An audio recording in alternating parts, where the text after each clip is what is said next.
পড়ছি এডওয়ার্ড সাইদের বিখ্যাত বই ওরিয়েন্টালিজম। বইটির প্রথম অধ্যায় প্রাচ্যতত্ত্বের সীমানা। এই অধ্যায়ের চতুর্থ পর্ব আজ পাঠ করা হবে। এই অংশটির শিরোনাম সংকট। এমন বললে হয়তো অদ্ভুত শোনাবে যে কোনো বিষয় বা ব্যক্তি কেতাবি মনোভাব পোষণ করে, অর্থাৎ টেক্সচুয়াল অ্যাটিটিউড। তবে সাহিত্যের একজন ছাত্র সহজে বাক্যাংশটির অর্থ বুঝতে পারবেন যদি মনে করে দেখেন কাদিয়ে দিয়ে ভলতেয়ার কী ধরনের মতামতকে আক্রমণ করেন, কিংবা বাস্তবতার প্রতি কোন ধরনের মনোভাবকে সার্ভেন্টিস ব্যঙ্গ করেন ডন কুইক্সট উপন্যাসে। এসব লেখকের ব্যতিক্রমহীন সুবুদ্ধি হল এরা মনে করেন মানুষ যে পূর্ব সংকেতহীন গাদাগাদি করা সমসাময় বিশৃঙ্খল ঘটনাবলীর মধ্যে বাস করে তা গ্রন্থের বক্তব্যের আলোকে বোঝা যাবে। কেউ আক্ষরিক অর্থে বই থেকে শেখা জিনিস বাস্তবে প্রয়োগ করতে যাওয়ার অর্থ হল বোকামি বা ক্ষতির ঝুঁকি নেয়া। কেউ হাউস অব কমন্সকে বোঝার জন্যে যেমন বাইবেলের সহায়তা নেবে না, তেমনি 16 শতকের বা সাম্প্রতিক স্পেনকে বোঝার জন্যে আমাদিস অফ গাউলের আশ্রয় নেবে না। কিন্তু মানুষ খুব সরলভাবে গ্রন্থকে ব্যবহারের চেষ্টা করেছে এবং করে, কারণ অন্যদিকে কাদিদ ও ডন কুইক্সট পাঠকদের নিকট এখনও কোনো আবেদন রাখতে পারত না। সরাসরি মানবিক অভিজ্ঞতার মুখোমুখি হওয়ার বিয়োবনকর অবস্থার চেয়ে গ্রন্থের নকশা বিন্যস্ত কর্তৃত্ব পছন্দ করার বিষয়টি সর্বজনীন মানবিক ব্যর্থতা বলেই মনে হয়। কিন্তু এ ব্যর্থতা কি অবিচ্ছিন্নভাবে ঘটছে, নাকি কিছু বিশেষ পরিস্থিতি অন্য সবের তুলনায় কেতাবি মনোভাব সম্ভাবিত করে তোলে? দুটো পরিস্থিতি কেতাবি মনোভাবের অনুকূল। একটি হলো যখন কেউ সরাসরি এমন কিছুর মুখোমুখি হয় যা অপেক্ষাকৃত অজানা, হুমকিস্বরূপ এবং আগে দূরের ব্যাপার ছিল। এ অবস্থায় সে কেবল তার অভিজ্ঞতায় উপলব্ধ এই অজানার সাথে সদৃশের আশ্রয়ই নেবে না, এ সম্পর্কে যা পাঠ করেছে তার দিকেও ধাবিত হবে। ভ্রমণ সংক্রান্ত লেখা বা পর্যটন গাইড জাতীয় গ্রন্থ এক্ষেত্রে স্বাভাবিক রচনা।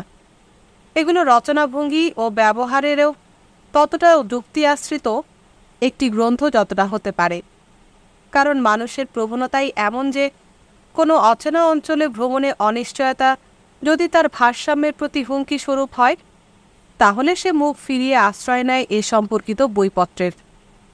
বহু পর্যটককে নতুন দেশ ভ্রমণের অভিজ্ঞতা সম্পর্কে বলতে শোনা যায় যে তিনি যেমন ভেবেছিলেন তা তেমন নয়।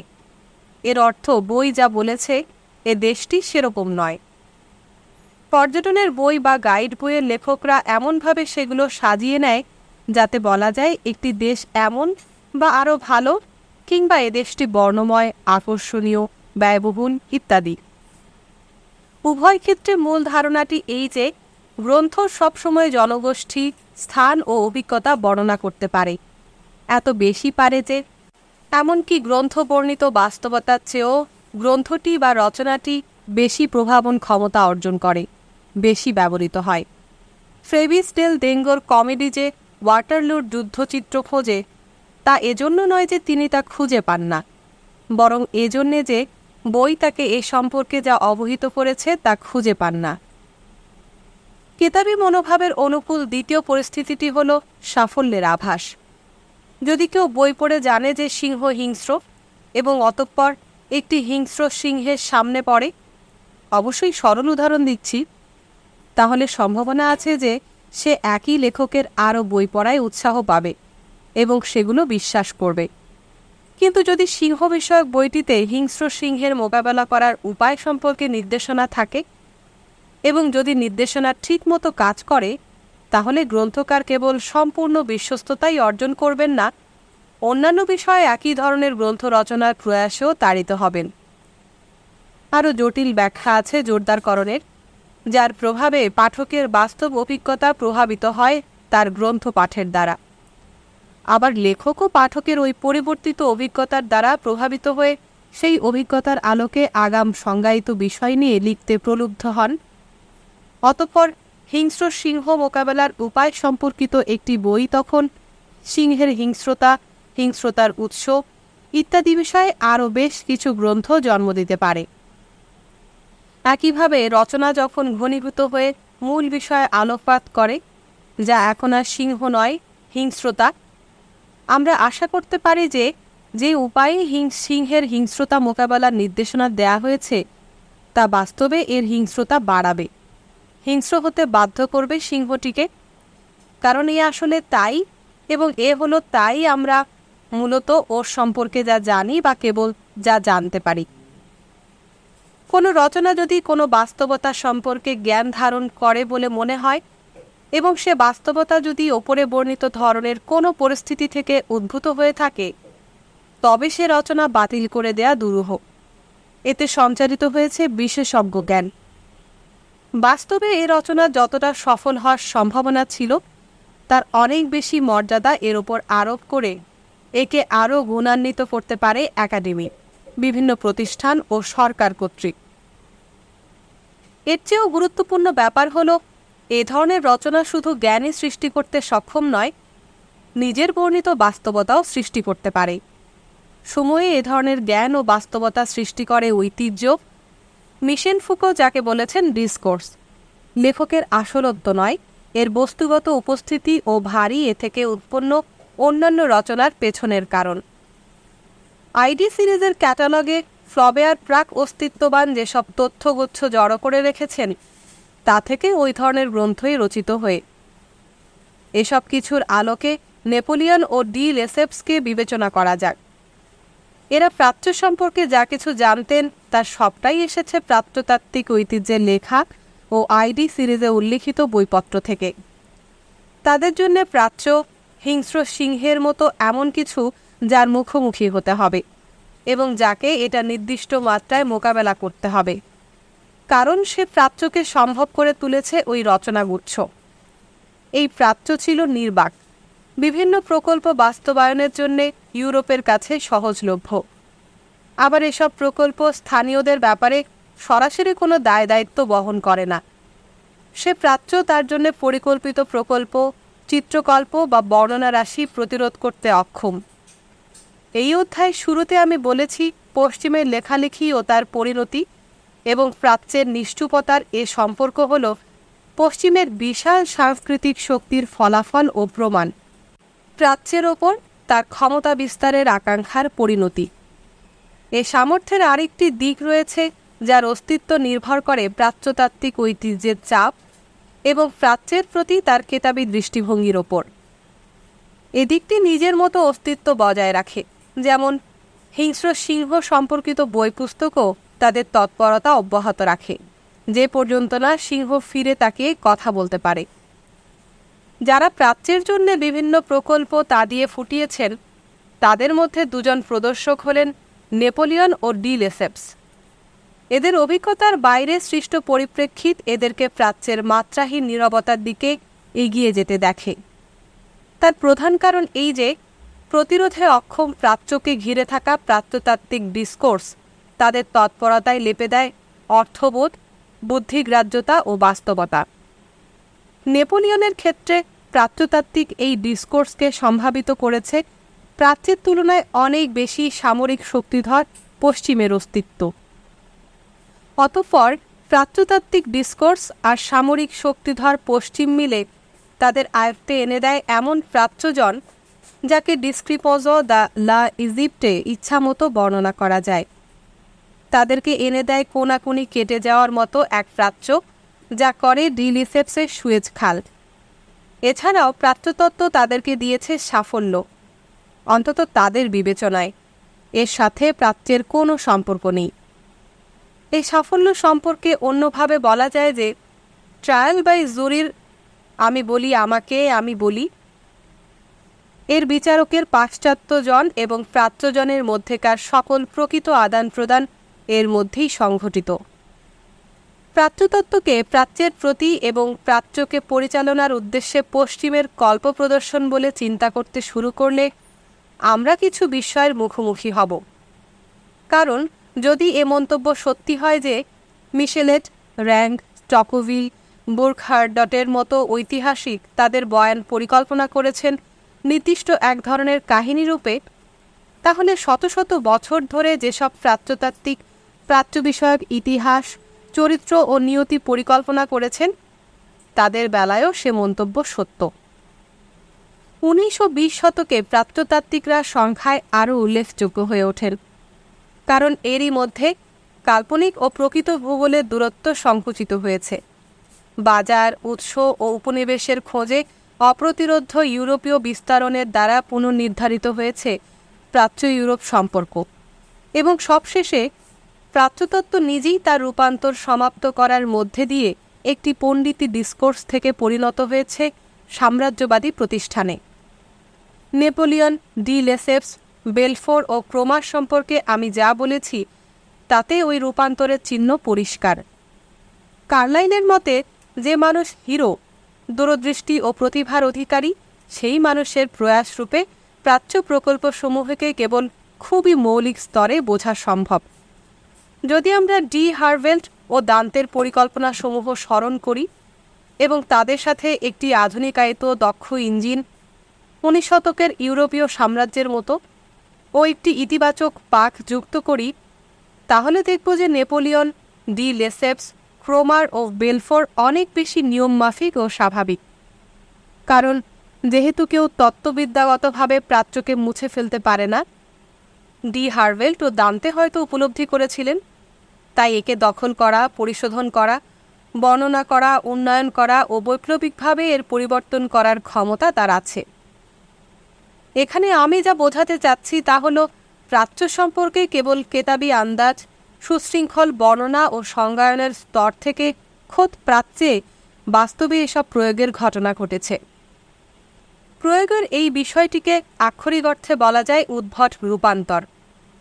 এর সাথে প্রাচ্যতত্ত্বের সম্পর্ক গভীর। প্রাচ্যতত্ত্বে খাঁটি পণ্ডিতি কাজ যতদূর জড়িত ছিল, আমি দেখেছি নিরপেক্ষ ও বিমূর্ত খাঁটি পণ্ডিতি রচনার ধারণাটি কৌতূহল শূন্য ও বোঝা কঠিন, তবু বুদ্ধিবৃত্তিকভাবে তা স্বীকার করে নেওয়া যায়। ততদিন প্রাচ্যতত্ত্ব বহু মহৎ কাজ করেছে। 19 শতকে এর স্বর্ণযুগে এটি সৃষ্টি করেছে পণ্ডিত দল। পশ্চিমে শিক্ষণীয় ভাষার সংখ্যা এবং সম্পাদিত, অনুদিত ও সমালোচিত পাণ্ডুলিপির সংখ্যা বৃদ্ধি করেছে। বহু ক্ষেত্রে প্রাচ্যের প্রতি সহানুভূতিশীল ইউরোপীয় শিক্ষার্থী সৃষ্টি করেছে, যারা সংস্কৃত ব্যাকরণ, ফিনিশীয় মুদ্রাবিদ্যা ও আরবি কাব্য সম্পর্কে আন্তরিকভাবেই আগ্রহী ছিলেন। তবু, এবং এখানে অন্তত স্পষ্ট বলতে চাই যে প্রাচ্যতত্ত্ব প্রাচ্যকে মারিয়ে গেছে। এটি চিন্তা পদ্ধতি হিসেবে বিশেষ মানবিক অনুভব থেকে উদ্ভূত হয়ে শেষে পৌঁছেছে আন্তঃমানবিক সর্বজনীনতায়। 10 শতকের একজন আরবি-ভাষী কবি সম্পর্কিত পর্যবেক্ষণ বহুগুণে বৃদ্ধি পেয়ে মিশর, ইরাক বা আরবের প্রাচ্যজনের মানসিকতা বিষয়ক নীতিতে প্রযুক্ত হয়েছে। একইভাবে কোরআনের একটি আয়াত বিবেচিত হয়েছে মুসলমানদের ইন্দ্রিয় পরায়ণতার সর্বোত্তম সাক্ষ্যরূপে।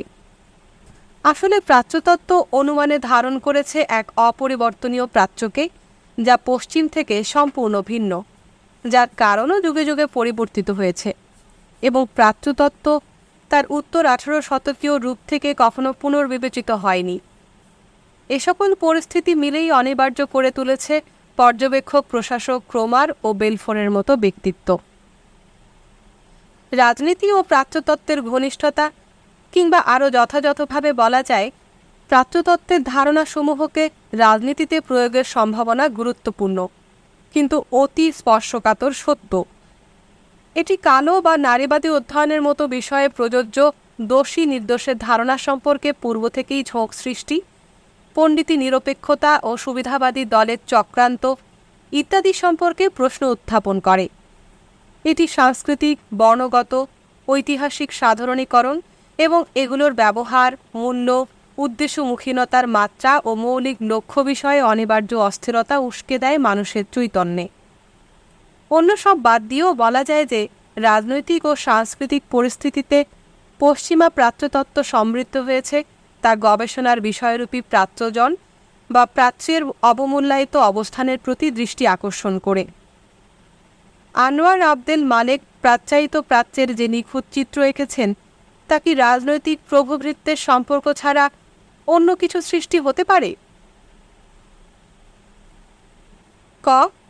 সমস্যার অবস্থান এবং প্রবলেম্যাটিকের স্তরে প্রাচ্যতত্ত্ব কর্তৃক প্রাচ্য ও প্রাচ্যজন অন্যতার অর্থাৎ আদারনেসের চিহ্নে চিহ্নিত হয়ে অধ্যয়নের বিষয়রূপে বিবেচিত হয়েছে, এবং যা কিছু ভিন্ন বিষয়ী বা বিষয় যাই হোক তাই অপরিহার্যভাবে অন্যতার প্রকৃতি সম্পন্ন।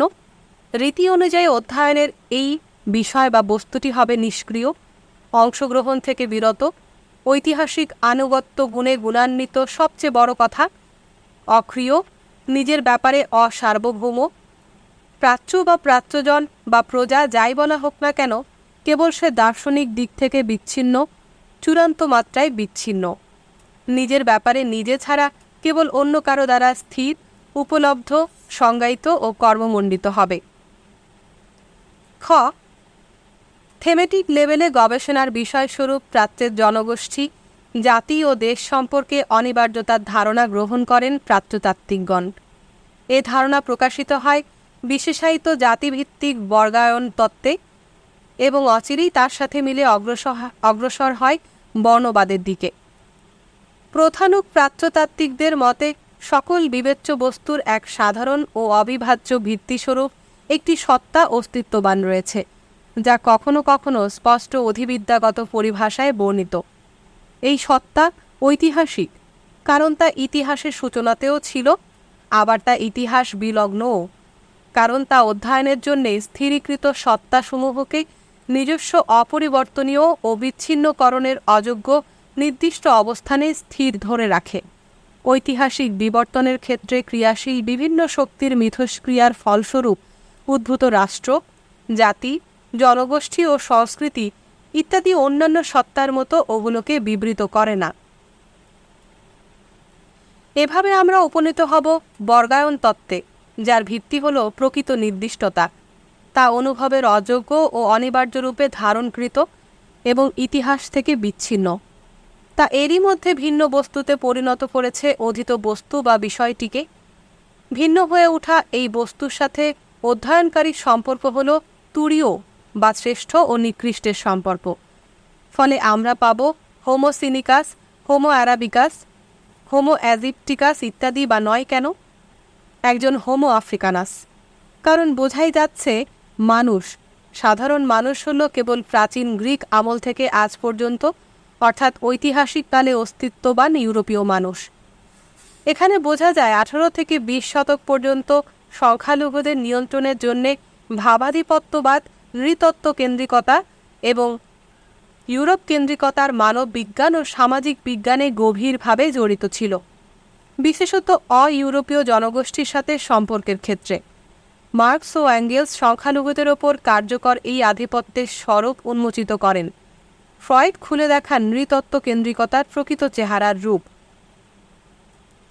আবদেল মালিক প্রাচ্যতত্ত্বকে দেখেন একটি নির্দিষ্ট ইতিহাস সমৃদ্ধ বিষয় হিসেবে।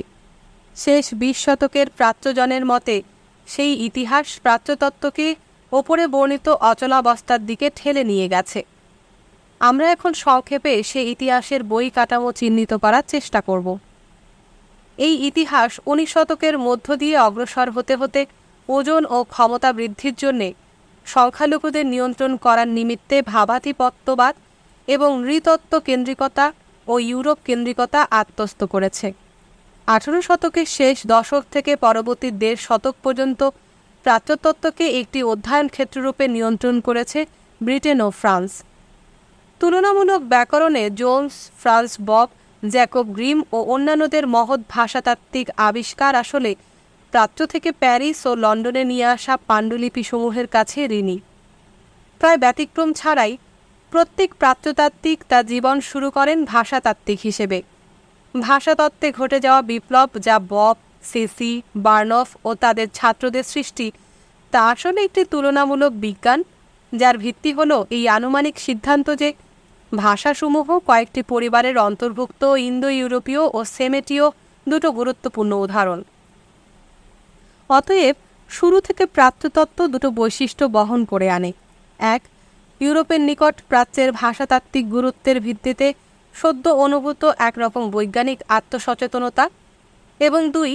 অপরিবর্তনীয়, একীভূত এবং মৌলিকভাবে উদ্ভট বস্তু প্রাচ্যের প্রতি মনোভাব সম্পূর্ণ অপরিবর্তিত রেখেই পর্যবেক্ষণের বিষয়বস্তুকে বিভাজন, উপবিভাজন ও পুনঃবিভাজনের স্বাভাবিক ঝোঁক।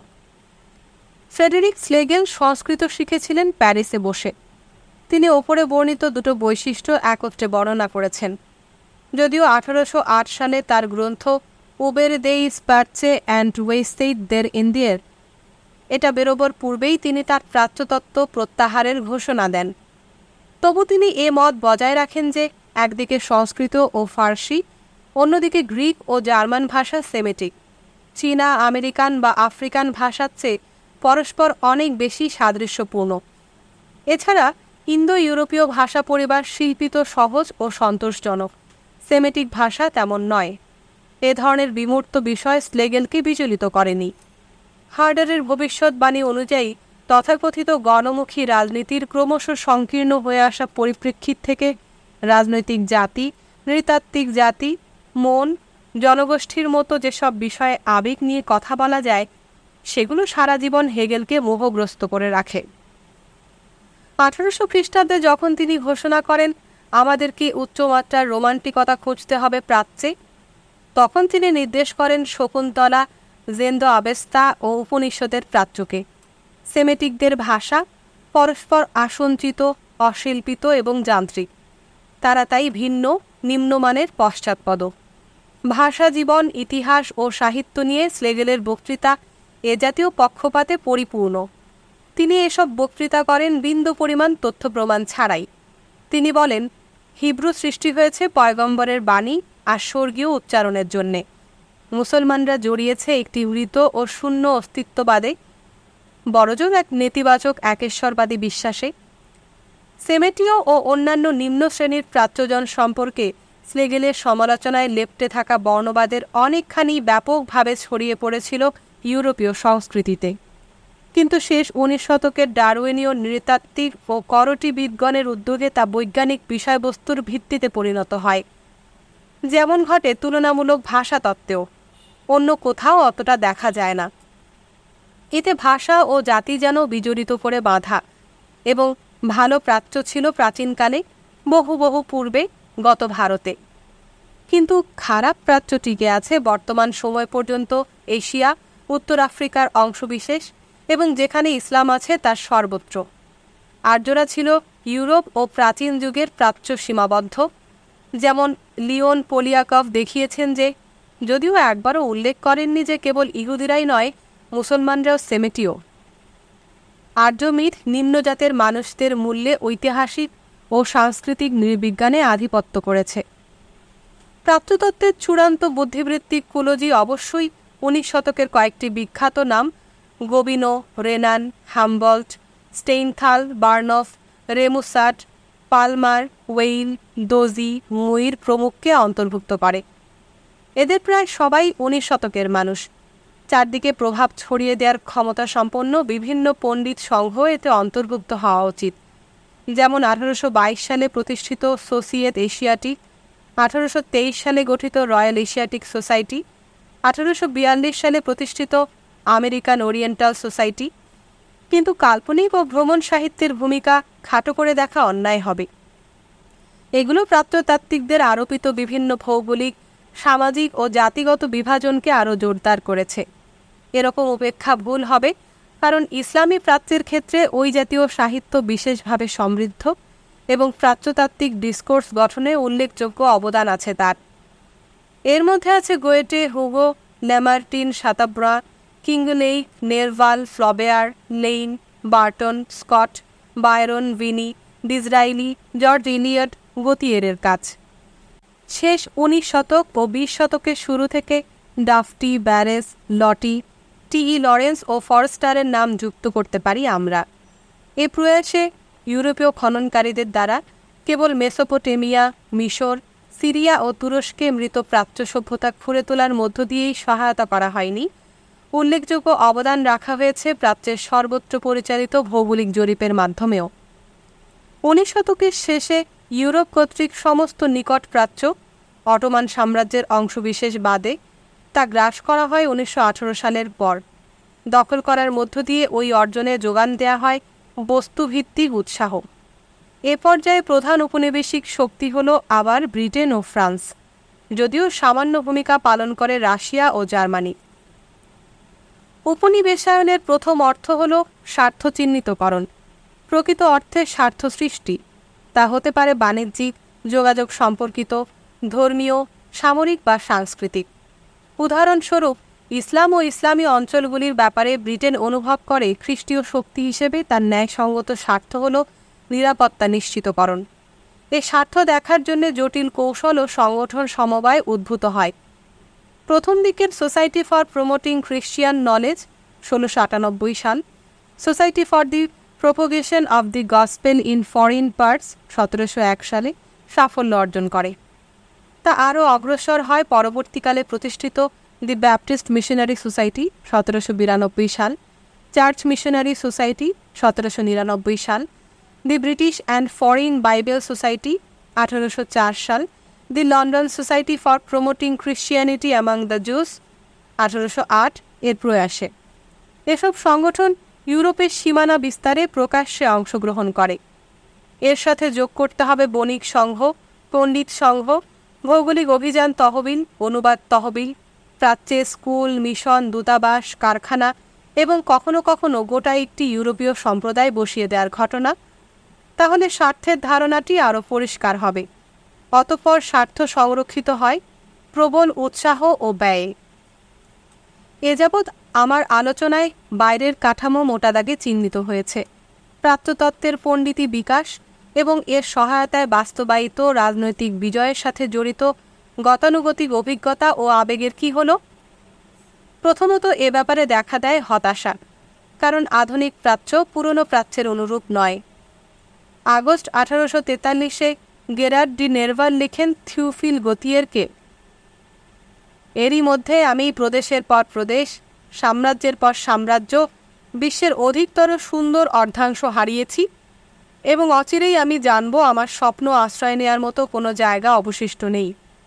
তবে আমার কল্পনা থেকে মিশরকে বের করে দেওয়ার ঘটনাই সবচেয়ে দুঃখজনক। এখন আমি তাকে স্থাপন করেছি আমার স্মৃতিতে। এটি প্রখ্যাত গ্রন্থ বয়াস আরিয়ার লেখকের বক্তব্য। নেরভালের বিলাপ রোমান্টিসিজমের সাধারণ বিষয়। বিশ্বাসঘাতক স্বপ্ন, যেমন অ্যালবার্ট বেগুইন বর্ণনা করেছেন আলাম রেমেটিক লুই রিভ। বাইবেলোক্ত প্রাচ্যে ভ্রমণকারী শাতব্র থেকে মার্ক টুয়েনের ক্ষেত্রেও এটা সত্যি। অবশ্য জাগতিক প্রাচ্যের প্রত্যক্ষ অভিজ্ঞতা এরকম সূর্য আরোপণের ওপর শ্লেষাত্মকভাবে মন্তব্য করে, যেমন দেখা যায় গোয়েটের রচনায় বা হুগোর আদিওক্স ডিলা অরিতেস আরাবিতে। আধুনিক প্রাচ্যের স্মৃতি কল্পনা বিস্তারে বাধা দেয়, মানুষকে প্রদত্ত প্রাচ্যের বদলে ইউরোপীয় সংবেদনশীলতার জন্য উপযোগী কল্পজগতে ফিরিয়ে দেয়। নেরভাল একদা গতিয়েরকে বলেছিলেন, যে কখনো প্রাচ্য দেখেনি তার কাছে পদ্ম তখনও পদ্ম, আমার কাছে তা একরকম পেঁয়াজ। আধুনিক প্রাচ্য সম্পর্কে লেখার অর্থ হল বইপত্র থেকে সংগ্রহ করা একরাশ চিত্রকল্পের রহস্যময়তা ভেঙে দেয়া, অথবা নিজেকে সেই প্রাচ্যে আবদ্ধ রাখা যাকে হুগো বলেছেন চিত্রকল্প বা চিন্তা, একরকম সাধারণ মহাবেশ। যদি ব্যক্তিগত জাদুমুক্তি ও সর্বজনীন মহাবেশ প্রাচ্যতাত্ত্বিক সংবেদনশীলতাকে যথাযথ চিহ্নিত করে, তাহলে এগুলো সঙ্গী করে আনে আরও কিছু পরিচিত চিন্তার অনুভূতি, উপলব্ধির অভ্যাসও। মন প্রাচ্য বিষয়ক বিশেষ অভিজ্ঞতা থেকে এ সম্পর্কিত সাধারণ উপলব্ধিগুলোকে আলাদা করতে শেখে। বলা যায়, এ দুয়ের প্রত্যেকটি নিজ নিজ পথে চলে। স্কটের উপন্যাস তালিসম্যান 1825 সালে প্রকাশিত। তালিসম্যানের স্যার কেনেথ হামাগুড়ি দেয়া লিওপার্ড এক আরব বেদুইনের সাথে দীর্ঘ যুদ্ধ করেন ফিলিস্তিনি মরুভূমির কোনো এক জায়গায়। পরে কথাবার্তা শুরু করেন ক্রুসেডার ও তার শত্রু ছদ্মবেশী সালাদিন। খ্রিস্টান যোদ্ধা বুঝতে পারেন তার মুসলিম প্রতিদ্বন্দ্বী তেমন খারাপ লোক নয়। তবু তিনি মন্তব্য করেন, আমি ভাবছি তোমার অন্ধজাতি নিশ্চয়ই বিকৃত দানবের বংশধর। ওদের সাহায্য ছাড়া তোমরা ঈশ্বরের এত সব বীর সৈনিকদের বিরুদ্ধে ফিলিস্তিনের এই পবিত্র ভূমি দখলে রাখতে পারতে না। আমি এই নির্দিষ্ট বেদুইনের কথাই বলছি না, সাধারণভাবে গোটা জনগোষ্ঠী ও ধর্মের কথা বলছি। তোমরা যে শয়তানের বংশধর সেজন্যে আমার অবাক লাগছে না, বরং তোমরা যে সেজন্যে গর্ববোধ করো তাতে আমার অবাক লাগে। কারণ প্রকৃতপক্ষে আরব বেদুইনরা তাদের জাতির রক্ত ঊর্ধ্বক্রমে মুসলমানদের লুসিফার ইবলিশ পর্যন্ত চিহ্নিত হওয়ার গর্ববোধ করে। তবে দুর্বল ঐতিহাসিকতা এনে স্কট যেভাবে দৃশ্যটিকে মধ্যযুগীয় করেছেন এবং খ্রিস্টানদের দ্বারা মুসলমানদেরকে ঈশ্বর তত্ত্বের দিক থেকে আক্রমণ করিয়েছেন, 19 শতকের ইউরোপীয়রা হয়তো তা করত না, কিংবা করত যদিও, তবে এগুলো আমার কাছে সত্যিকার কৌতূহলোদ্দীপক নয়। মূলত কৌতূহলোদ্দীপক বিষয় হলো স্কট কর্তৃক হালকা মহত্বের সাথে সাধারণভাবে পুরো জাতিকে কলঙ্কিত করার কায়দা। সেই সাথে আমি ঠিক তোমাকে বোঝাচ্ছি না বলে আঘাত লঘু করার চেষ্টা।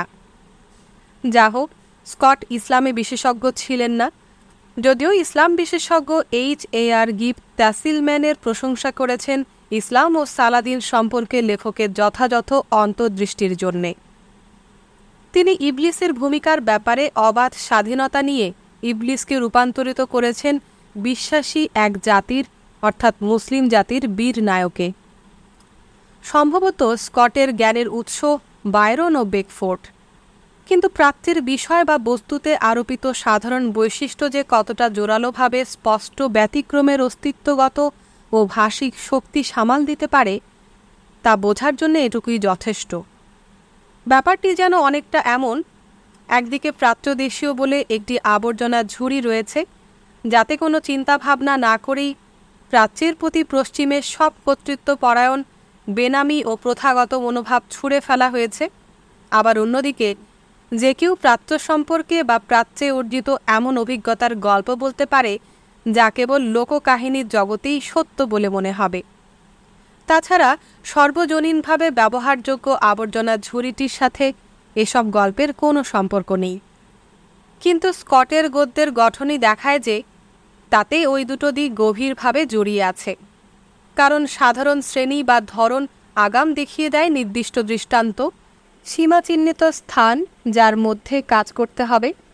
কোনো ব্যতিক্রম কতটা গভীরভাবে ব্যতিক্রম তা কোনো ব্যাপারই নয়।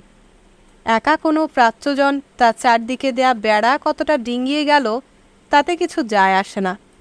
সে প্রথমে প্রাচ্যজন, দ্বিতীয়ত একজন মানুষ এবং শেষে আবার প্রাচ্যজন। খুবই সর্বজনীন বর্গ প্রাচ্যজন যথেষ্ট আগ্রহব্যঞ্জক বৈচিত্র্য ধারণে সক্ষম।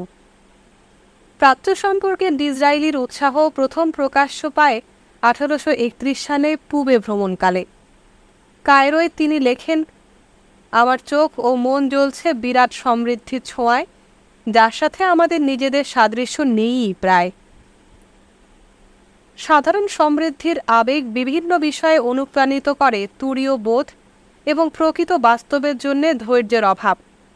তার উপন্যাস ট্যানক্রড বর্ণবাদী ও ভৌগোলিক মন্তব্যে ভরা, যদিও সেসব মন্তব্যের বাইরের ভাবটাই কেবল গুরুগম্ভীর।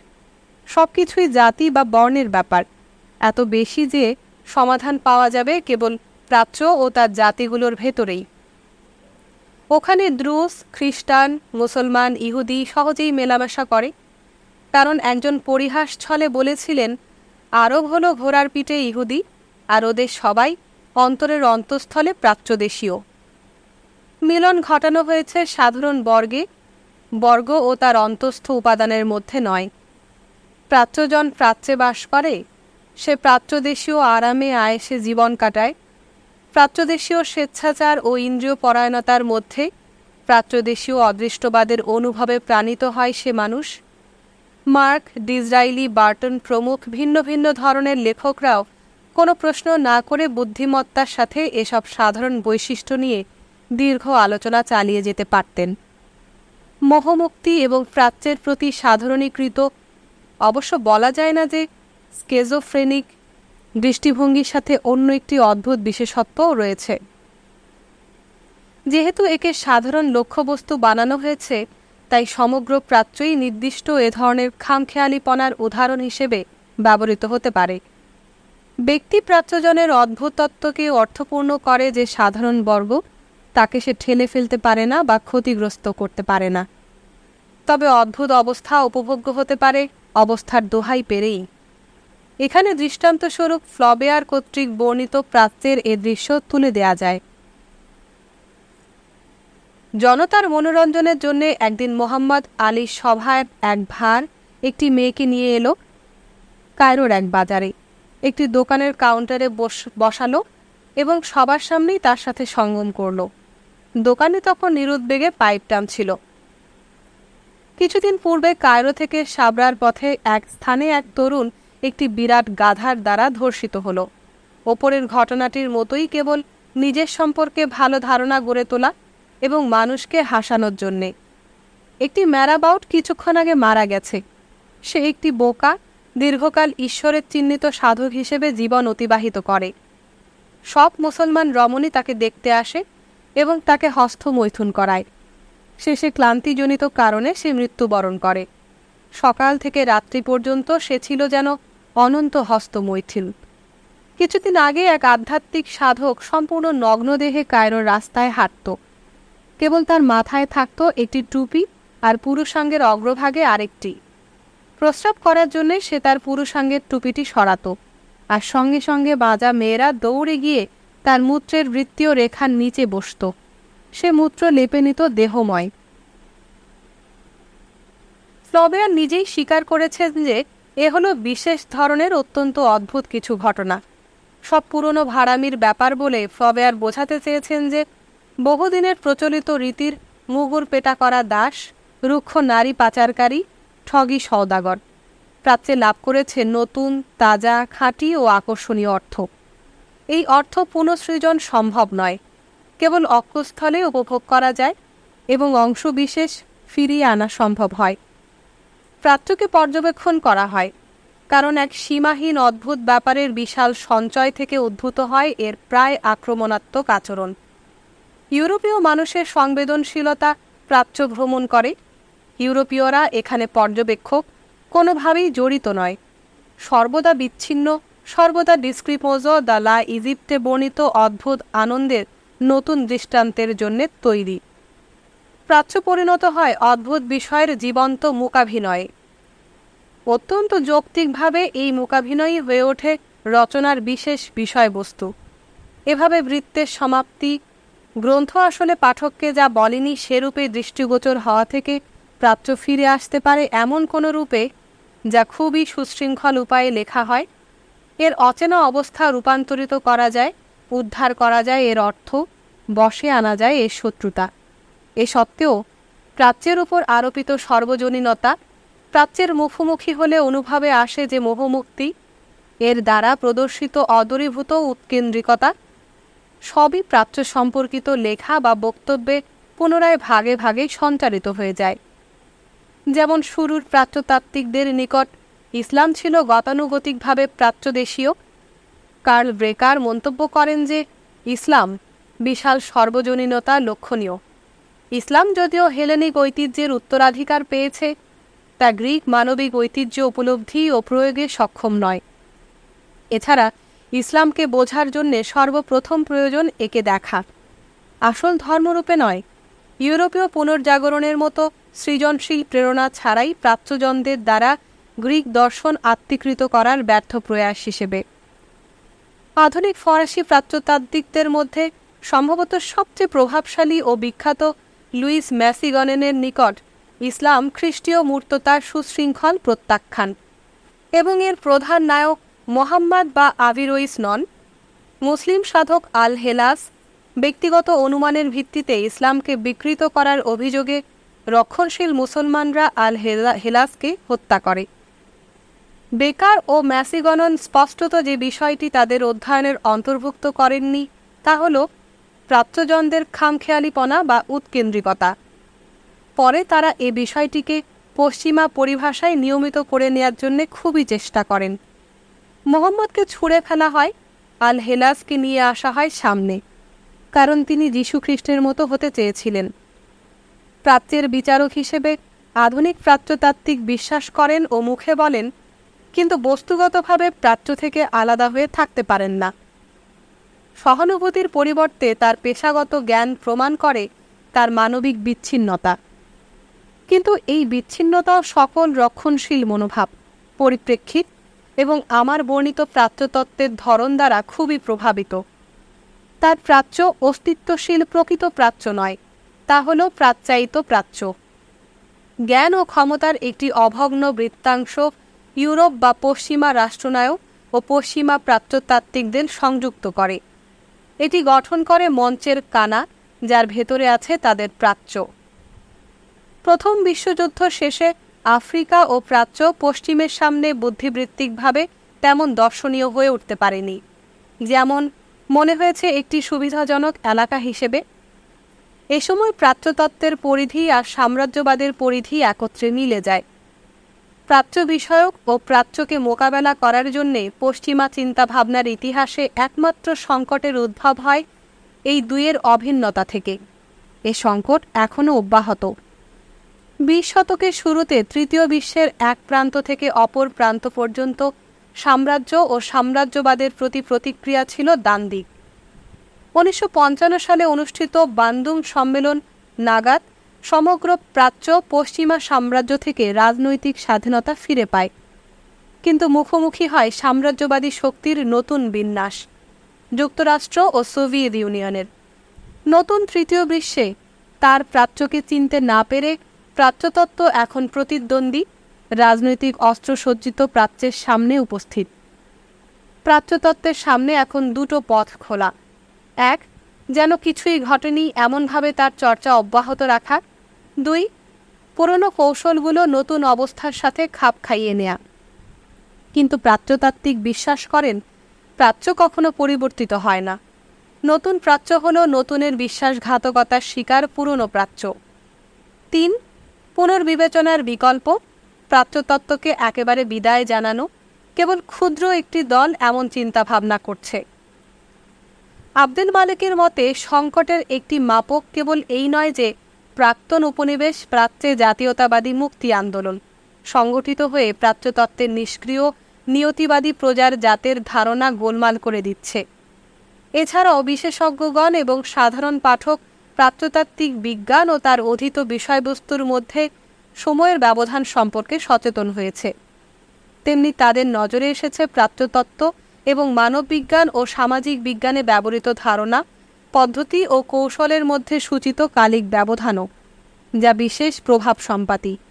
রেনান থেকে গোলজিহার, ম্যাকডোনাল্ড থেকে ভন গ্রুনেভোম, গিব থেকে বার্নার্ড লুইস প্রমুখ প্রাচ্যতাত্ত্বিকরা ইসলামকে দেখেছেন সাংস্কৃতিক সংশ্লেষ রূপে। PM হল্টের পরিভাষা, যা ইসলামী জনগোষ্ঠীর অর্থনীতি, সমাজবিজ্ঞান ও রাজনীতি থেকে আলাদা করে অধ্যয়ন করা সম্ভব। প্রাচ্যতত্ত্বের নিকট ইসলামের একটি অর্থ আছে, যার সবচেয়ে সংক্ষিপ্ত ও স্পষ্ট রূপটি পাওয়া যাবে রেনানের প্রথম প্রবন্ধের বক্তব্যে। ভালো বুঝতে হলে ইসলামকে সংকুচিত করে আনতে হবে তাবু ও উপজাতির মধ্যে। উপনিবেশবাদের প্রভাব, জাগতিক পরিস্থিতি, ঐতিহাসিক বিবর্তন, এগুলো প্রাচ্যতত্ত্বের কাছে তেমনই খেয়ালি বালকদের নিকট মাছি, যেমন তাদের খেলার জন্যে হয় মৃত, না হয় উপেক্ষিত। প্রয়োজনে ইসলামকে জটিলভাবে বোঝার জন্যে এগুলোকে কখনো গুরুত্ব সহকারে নেওয়া হয়নি। প্রাচ্যতত্ত্ব যে দুটো বিকল্প পথে আধুনিক প্রাচ্যের প্রতি প্রতিক্রিয়া করেছে, তার প্রকাশ দেখা যায় H.A.R. গিবের পেশাগত তৎপরতায়। 1945 শিকাগো বিশ্ববিদ্যালয়ে হাস্কেল বক্তৃতা প্রদান করেন গিব। তিনি যে পৃথিবী পর্যবেক্ষণ করেন আর প্রথম বিশ্বযুদ্ধের পূর্বে ক্রোমার ও বেলফোর্ড যে পৃথিবীকে জানতেন তা এক নয়। বহু বিপ্লব, দুটো বিশ্বযুদ্ধ, অসংখ্য আর্থ, রাজনৈতিক ও সামাজিক পরিবর্তন 1945 সালের পরিস্থিতিকে নিশ্চিত, এমনকি বিপর্যয়কারভাবে নতুন জিনিসে পরিণত করে। তবু আমরা দেখি গিব মডার্ন ট্রেন্ড ইন ইসলাম শিরোনামে তার বক্তৃতা শুরু করেন এভাবে: আরব সভ্যতার ছাত্ররা অবিরাম একটি তীব্র সংঘাতময় অবস্থার মুখোমুখি হচ্ছে। এই সংঘাত হল আরবি সাহিত্যের কোনো কোনো শাখায় প্রকাশিত কল্পনাশক্তির ক্ষমতা এবং যুক্তিবিন্যাস ও প্রদর্শনে প্রকাশিত যথার্থের প্রবণতার মধ্যে, এমনকি যখন তা এসব বিষয় উৎপাদনেই প্রযুক্ত। একথাও সত্যি যে মুসলমানদের মধ্যে অনেক বড় বড় দার্শনিক আছেন যাদের কিছু সংখ্যক আরব। এটি দুর্লভ ব্যতিক্রম। বাইরের পৃথিবী কিংবা অন্তর্গত চিন্তন প্রক্রিয়া যে ক্ষেত্রেই হোক না কেন, আরব মন তার বিচ্ছিন্নতার তীব্র আবেগ এবং নিরেট ঘটনা স্বাতন্ত্র্যের দিকটি পরিহার করতে পারে না। আমি মনে করি এটি প্রাচ্যদেশীয়দের আইন সম্পর্কে সচেতনতার অভাব। এর পেছনের প্রধান নিয়ামক উপাদান, যাকে অধ্যাপক ম্যাকডোনাল্ড ভাবেন প্রাচ্যজনের চরিত্রগত পার্থক্য। এটি যৌক্তিক শৃঙ্খলা ভিত্তিক চিন্তা পদ্ধতির প্রতি মুসলমানদের অনীহার ব্যাপারটিও ব্যাখ্যা করে, যা পশ্চিমের ছাত্রদের নিকট অত্যন্ত দুরূহ ব্যাপার, যদি না মুসলমানরা তাদেরকে ব্যাখ্যা করে দেয়। যৌক্তিক চিন্তা পদ্ধতি ও উপযোগবাদের প্রত্যাখ্যান, যা ওদের থেকে বিচ্ছিন্ন করা সম্ভব নয়, তার মূল মুসলমান ধর্মতাত্ত্বিকদের চিন্তায় নয়, নিহিত রয়েছে আরব কল্পনার অনুমুখীনতা ও স্বাতন্ত্র্যে। এই অবশ্যই খাঁটি প্রাচ্যতত্ত্ব, এমনকি প্রাতিষ্ঠানিক ইসলাম সম্পর্কিত গভীরতর জ্ঞানের প্রকাশ বইটির বাকি অংশের উল্লেখযোগ্য বিশেষত্ব হলেও গিবের উদ্বোধনী পক্ষপাতিত্ব আধুনিক ইসলাম বুঝতে আশান্বিত যে কারো জন্যে মারাত্মক বাধা। পদান্বয়ী অব্যয় থেকে বাদ দেওয়ার কী অর্থ দাঁড়ায় পার্থক্য শব্দটির? আমাদেরকে কি পরামর্শ দেয়া হচ্ছে না যে মুসলিম প্রাচ্যজনকে এমনভাবে পর্যবেক্ষণ করো যেন তার জগৎ আমাদের জগতের মতো নয়, সে জগৎ কখনো সপ্তম শতক থেকে বেরিয়ে আসার উদ্যোগ নেয়নি? গিবের আইনগত উপলব্ধি প্রক্রিয়ার জটিলতা সত্ত্বেও কেন তার মতো করে আধুনিক ইসলামকে এমন অপ্রশমনীয় শত্রুতার সাথে জড়িত করে দেখতে হবে? স্থায়ী অক্ষমতার কারণে ইসলাম যদি শুরু থেকেই খুঁতযুক্ত হয়ে থাকে, তাহলে ইসলামের তরফ থেকে যে কোনো সংস্কারের চেষ্টাকে বাধা দেবে প্রাচ্যতাত্ত্বিকরা, কারণ তার মতে সংস্কার হলো ইসলামের সাথে বিশ্বাসঘাতকতা। এই হলো গিবের বক্তব্য। কি করে একজন মুসলমান এই হাতকড়া পিছলিয়ে আধুনিক পৃথিবীতে আসবে যদি না সে কিং লিয়ারের বোকা চরিত্রটির মতো পুনরাবৃত্তি করে? ওরা সত্য বলার কারণে চাবুক মারবে, ওরা মিথ্যা বলার জন্যে চাবুক মেরেছে এবং কখনো কখনো শান্তি বজায় রাখার কারণেও চাবুক মারে। 18 বছর পর গিব একদল ইংরেজ স্বদেশবাসী শ্রোতার মুখোমুখি হন। এখন তিনি হার্ভার্ডের সেন্টার ফর মিডল ইস্টার্ন স্টাডিজের ডাইরেক্টর হিসেবে কথা বলছেন। তার বিষয় এরিয়া স্টাডিজ রিকনসিডার্ড। অন্যান্য বিষয়ের মতো তিনি এ বিষয়েও একমত হন যে প্রাচ্যতাত্ত্বিকদের হাতে ন্যস্ত করার জন্যে প্রাচ্য একটু বেশি গুরুত্বপূর্ণ। তখন প্রাচ্যতাত্ত্বিকদের নতুন বা দ্বিতীয় বিকল্প ঘোষিত হচ্ছিল, যেমন মডার্ন ট্রেন্ড প্রথম বা প্রধানুক আলোচনা দৃষ্টান্ত সৃষ্টি করে। এরিয়া স্টাডিজ রিকনসিডার্ডে গিবের সূত্র খুবই উদ্দেশ্য প্রণোদিত। প্রাচ্যতাত্ত্বিকদের যতটা করার প্রয়োজন পড়ে, তাদের কাজ হলো ছাত্রদেরকে সামাজিক জীবন ও জীবিকায় পেশা গ্রহণের জন্য প্রস্তুত করা। গিব বলেন, এখন আমাদের দরকার একত্রে কাজ করার জন্য প্রধানুক প্রাচ্যতাত্ত্বিক ও ভালো সমাজবিজ্ঞানীর। এ দুজন একত্রে আন্তঃবিষয়ভিত্তিক কাজগুলো সম্পাদন করবেন। প্রধানুক প্রাচ্যতাত্ত্বিক মেয়াদোত্তীর্ণ জ্ঞান নিয়ে প্রাচ্যের মুখোমুখি হবেন না। তার বিশেষজ্ঞতা অঞ্চল অধ্যয়নে কর্মরত তার সহকর্মীদের এই মনে করিয়ে দেওয়ার জন্য ব্যবহৃত হবে যে এশিয়া বা আরব পরিস্থিতিতে পশ্চিমা রাজনৈতিক প্রতিষ্ঠানের মনস্তত্ত্ব ও কর্মকৌশল ব্যবহার একেবারে ওয়াল্ট ডিজনি জাতীয় ব্যাপার। বাস্তবে এ ধারণার অর্থ হল প্রাচ্যের মানুষেরা যখন উপনিবেশিক দখলদারিত্বের বিরুদ্ধে সংগ্রাম করে, তখন আপনারা অবশ্যই বলবেন যে আমরা যেভাবে বুঝেছি প্রাচ্যের মানুষেরা কখনো সেভাবে স্বশাসনের অর্থ বুঝতে পারেনি। যখন কিছু লোক বর্ণবৈষম্যের প্রতিবাদ করে আর কিছু লোক তা অব্যাহত রাখে, তখন আপনারা বলেন শেষ পর্যন্ত এরা সবাই প্রাচ্যজন এবং এখানে শ্রেণী স্বার্থ, রাজনৈতিক পরিস্থিতি, অর্থনৈতিক নিয়ামক সম্পূর্ণ অপ্রাসঙ্গিক। অথবা বার্নার্ড লুইসের সাথে গলা মিলিয়ে বলেন আরব ফিলিস্তিনিরা যদি তাদের ভূমিতে ইসরায়েলি দখলদারিত্বের ও আবাসনের বিরোধিতা করে, তাহলে তা ইসলামের প্রত্যাবর্তন, কিংবা জনৈক প্রাচ্যতাত্ত্বিকের ভাষায় অমুসলিমদের বিরুদ্ধে মুসলমানদের প্রতিরোধ, যা সপ্তম শতকে ইসলামের সাথে জড়িত একটি নীতি। ইতিহাস, রাজনীতি, অর্থনীতি কোনো ব্যাপার নয়। ইসলাম ইসলামই, প্রাচ্য প্রাচ্যই। অনুগ্রহ করে বাম ও ডান পথ বিপ্লব সম্পর্কে আপনার সকল ধারণা স্থির করুন, অতঃপর ডিজনিল্যান্ডে বদলে নিন। এসব অনুলাপ, দাবি, প্রত্যাখ্যান অন্য জ্ঞানক্ষেত্রের ইতিহাসবিদ, সমাজবিজ্ঞানী, অর্থনীতিবিদ, মানবতাবাদীদের নিকট অপরিচিত মনে হয়ে থাকলে তার কারণও অত্যন্ত স্পষ্ট। এর অনুমিত বিষয়বস্তুর মতো প্রাচ্যতত্ত্ব তার নির্মেক আকাশে কোনো অবাঞ্ছিত ধারণাগুচ্ছকে প্রবেশ করতে দেয় না। কিন্তু আধুনিক প্রাচ্যতাত্ত্বিক, কিংবা নতুন নামে বলা যায় অঞ্চল বিশেষজ্ঞগণ, নিজেদেরকে ভাষাগত বিভাগে বিচ্ছিন্ন করে রাখেন না, বরং তারা গিবের উপদেশ থেকে লাভবান হন। তাদের অনেকেই এখন হ্যারল্ড লাসওয়েলের ভাষায় নীতি নির্ধারণ বিদ্যার অন্যান্য বিশেষজ্ঞ এবং পরামর্শকদের সাথে অভিন্ন। এভাবে জাতীয় চরিত্র বিশ্লেষক ও একজন ইসলাম বিশেষজ্ঞের একরকম জোটবদ্ধ অবস্থানের সামরিক জাতীয় নিরাপত্তার সম্ভাবনা স্বীকৃত হয়, আর কিছু না হোক অন্তত উপযোগিতার দোহাই দিয়ে। দ্বিতীয় বিশ্বযুদ্ধের পর থেকে পশ্চিম এমন এক চতুর ও কঠোর নিয়ন্ত্রণবাদী শত্রুর মুখোমুখি হয়েছে যে তার মিত্র সংগ্রহ করেছে সহজেই প্রতারিত হয় এমন প্রাচ্য জাতিসমূহ থেকে, আফ্রিকা, এশিয়া, অনুন্নত বিশ্ব থেকে। সেক্ষেত্রে এই শত্রুকে কবজা করার জন্যে আর কি উপায় আছে? প্রাচ্যজনের যুক্তিবিরহিত মনকে খেলানো ছাড়া, যা সাজাতে জানে প্রাচ্যতাত্ত্বিকেরা। এভাবে উদ্ভূত হয় মূল ঝুলানোর মতো ওস্তাদিক কর্ম, উন্নতির জন্য জোট, সিয়াটো ইত্যাদি। এসব গঠিত হয়েছে প্রাচ্যতত্ত্বের ধরে নেয়া লক্ষ্যবস্তুকে ঠিকমতো পরিবর্তন করার জন্যে নতুন অস্ত্রসজ্জিত প্রথাগত জ্ঞানের পুরনো রূপের ভিত্তিতে। এভাবে বৈপ্লবিক উত্তেজনা যখন ইসলামী প্রাচ্যকে পেঁচিয়ে ধরে, তখন প্রাচ্যতাত্ত্বিকেরা আমাদের মনে করিয়ে দেন যে আরবরা কেবল মুখের কথায় আসক্ত। উপনিবেশ বিরোধী আন্দোলন যখন ধেয়ে আসে, আরব জাহানকে এক সূত্রে গেঁথে নয়, তখন প্রাচ্যতাত্ত্বিকেরা পুরো ব্যাপারটিকেই উৎকট ঝামেলা বলে মনে করেন। ধরে নেয় এ হলো পশ্চিমা গণতন্ত্রের প্রতি অপমান। পারমাণবিক নিরস্ত্রীকরণ, সম্পদের পরিমাণ মারাত্মকভাবে হ্রাস পাওয়া, সমতা, ন্যায় বিচার ও অর্থনৈতিক সাম্যের জন্যে পৃথিবীব্যাপী অভূতপূর্ব দাবি ইত্যাদি যখন দেখা দিচ্ছে, তখন রাজনীতিবিদরা উপভোগ করেন প্রাচ্যের জনপ্রিয় ক্যারিকেচার। তাদের মতাদর্শের উৎস কেবল অর্ধশিক্ষিত আমলারাই নয়, অতি শিক্ষিত প্রাচ্যতাত্ত্বিকগণও।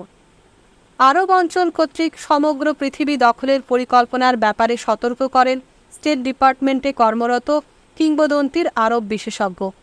বিশ্বাসঘাতক চীনা, আধা ন্যাংটা ইন্ডিয়ান ও নিষ্ক্রিয় মুসলমানদের বর্ণনা করা হয় আমাদের বিরুদ্ধে আমাদের স্বার্থের ওপর শোপন রূপে। যখন তাদেরকে কমিউনিজম অথবা প্রাচ্যদেশীয় মূল প্রবৃত্তির নিকট হারিয়ে ফেলি, তখন অভিসম্পাত দিই। এ দুয়ের পার্থক্য অতি সামান্য। এ প্রাচ্যতাত্ত্বিক মনোভাব সয়লাভ করে ফেলে সমকালীন গণমাধ্যম ও গণমানস। দৃষ্টান্তস্বরূপ আরবদেরকে ধরে নেওয়া হয়েছে উটের পিঠে সওয়ার রূপে, সন্ত্রাসী মনোভাবাপন্ন, লম্বা নাক, ধর্মত্যাগী, যাদের অবাঞ্ছিত সম্পদ সভ্যতার মুখে একটি বিরাট বাধার মতো। এখানে সবসময় এই অনুমান ঘাপটি মেরে থাকে যে যদিও পশ্চিমা ভোক্তারা সংখ্যায় কম, তবু তারা পৃথিবীর সম্পদের উৎসসমূহের বেশিরভাগের মালিক হবে অথবা ব্যয় করবে। কেন? কারণ সে আসল মানুষ প্রাচ্যজনের মতো নয়। আনোয়ার আবদেল মালেকের সংখ্যালঘু নিয়ন্ত্রণের আধিপত্যবাদ এবং তার সাথে ইউরোপ কেন্দ্রিকতা ও নৃতত্ত্ব কেন্দ্রিকতার সমন্বয়ের এর চেয়ে ভালো উদাহরণ আর নেই। মধ্যবিত্ত শ্রেণীর একদল সাদা পশ্চিমা মনে করে অশ্বেতাঙ্গ জগৎকে কেবল পরিচালনা করা নয়, তার মালিকানা অর্জন করাও একরকম মানবিক স্বাধীনতা। কারণ সংজ্ঞানুযায়ী অর্থাৎ প্রাচ্যজন ঠিক আমাদের মতো একই মানুষ নয়। অমানবিক চিন্তার এর চেয়ে খাঁটি উদাহরণ আর কি হতে পারে? আগেও বলেছি, এক অর্থে প্রাচ্যতত্ত্বের সীমাবদ্ধতা অন্য অঞ্চল, জনগোষ্ঠী বা সংস্কৃতির মানুষদের মানবিকতাকে অশ্রদ্ধা করে, নগ্ন করা, অনিবার্য করার সীমাবদ্ধতা। কিন্তু প্রাচ্যতত্ত্ব এর চেয়ে এক ধাপ এগিয়ে যায়। তা প্রাচ্যকে এমন কিছু মনে করে যার অস্তিত্ব পশ্চিমের সামনে কেবল প্রদর্শিতই হয়নি, পশ্চিমের জন্য একটি নির্দিষ্ট সময় ও স্থানে স্থির রয়ে গেছে। প্রাচ্যতত্ত্বের এত চমৎকার বর্ণনামূলক ও কেতাবি সাফল্য রয়েছে যে প্রাচ্যের বিভিন্ন যুগের সাংস্কৃতিক, রাজনৈতিক ও সামাজিক ইতিহাস পশ্চিমের প্রতি প্রতিক্রিয়া মাত্র বলে বিবেচিত হয়। পশ্চিম ক্রিয়াশীল, প্রাচ্য অক্রিয়া প্রতিক্রিয়াকারী। প্রাচ্যজনের সব ধরনের ব্যবহারের দর্শক, বিচারক, জুরি হল পশ্চিম। 20 শতকে ইতিহাস যদি প্রাচ্যে এবং প্রাচ্যের জন্য গুরুতর পরিবর্তন উস্কে দিয়ে থাকে, প্রাচ্যতাত্ত্বিক তাতেও হতবাক। বিশেষ বিশেষ ক্ষেত্রে তিনি তা বুঝতে পারেন না। প্রাচ্যের নতুন নেতৃবৃন্দ, বুদ্ধিজীবী, নীতি নির্ধারকগণ অনেক শিক্ষা লাভ করেন অগ্রজদের শ্রম ঘাম থেকে। তেমনি নিজ দেশের ভবিষ্যৎ পরিকল্পনা প্রণয়নের ব্যাপারে তারা যে এখন অনেক দূর স্বাধীন, সে উপলব্ধিও সহায়ক ভূমিকা রাখে। মধ্যবর্তী কালপর্বে সাংগঠনিক ও প্রাতিষ্ঠানিক রূপান্তরের আনুকূল্য লাভ করেন ওরা। অনেক বেশি আত্মবিশ্বাসী আর কিছুটা আগ্রাসীও হয়ে ওঠেন। ওরা এখন আর পশ্চিমের অদৃশ্য জুরির অনুকূল রায় অর্জনের লক্ষ্যে কাজ করেন না। পশ্চিমের সাথে তাদের সংলাপও শেষ। ওদের আলোচনা এখন স্বদেশী বাসীর সাথে। প্রাচ্যতাত্ত্বিক ধরে নেয় তাদের কিতাব গুচ্ছে যে উদ্ভূত পরিস্থিতির জন্য তাদেরকে প্রস্তুত করেনি, তা বাইরের আলোড়ন অথবা প্রাচ্যের বিপথগামী বোকামির ফল। 1948 সাল থেকে মিশর, ফিলিস্তিন, ইরাক, সিরিয়া, লেবানন বা ইয়েমেনে যা ঘটেছে তার জন্য অসংখ্য প্রাচ্যতাত্ত্বিক রচনা, এমনকি ওসবের সারাংশ দি ক্যামব্রিজ হিস্ট্রি অফ ইসলামও তাদের পাঠকদেরকে মানসিকভাবে প্রস্তুত করতে পারেনি। যখন ইসলাম সম্পর্কিত অন্ধ মতবাদ আর কাজে লাগে না, এমনকি সবচেয়ে প্ল্যানগোসিয়ান প্রাচ্যতাত্ত্বিকের জন্যেও না, তখন দেখা যায় প্রাচ্যায়িত সমাজ বৈজ্ঞানিক পরিভাষায় প্রত্যাবর্তন, বাজারজাতযোগ্য কিছু বিমূর্তায়ন, যেমন এলিট, রাজনৈতিক ভারসাম্য, আধুনিকায়ন ও প্রাতিষ্ঠানিক উন্নয়ন ইত্যাদি ধারণায় প্রত্যাবর্তন, যা সবই প্রাচ্যতাত্ত্বিক জ্ঞানের দাগমারা।